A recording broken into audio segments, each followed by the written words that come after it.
ওর সাথে তো আমার অনেক আগেও ফিল্মের অফার এসেছে, আমি দেশের বাইরে থাকার কারণে কাজ করা হয়নি। আর ওদের রিসেন্ট মুভি যে বরবাদ, ওই ডিরেক্টর আমাকে ফোন দিয়েছিল আপনার আইটেম সবটা করার জন্য। কি যেন নাম? হৃদয় না, সাদ মামা আইটেম সঙের নাম সাদ মামা চাঁদ মামা। হ্যাঁ, চাঁদ মামা। চাঁদ মামা। হ্যাঁ, আমাকে ফোন দিচ্ছিল, বাট ওকে রিচ করতে পারেনি। আমরা জানি শাকিব খান দেশের বাইরের বলিউডের নায়িকাদের নিয়ে কাজ করে, ভারতের নায়িকাদের সঙ্গে কাজ করে, বাংলাদেশের নায়িকাদের নিয়ে সে খুব কম কাজ করে। আপনি এই বিষয়টাকে কিভাবে দেখছেন?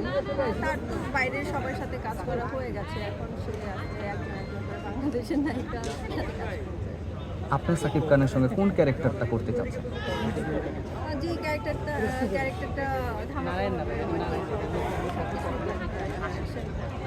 আপনার সাথে কি শাকিব খানের কেমিস্ট্রিটা মিলবে? কেন আমি সুন্দর না? আচ্ছা আচ্ছা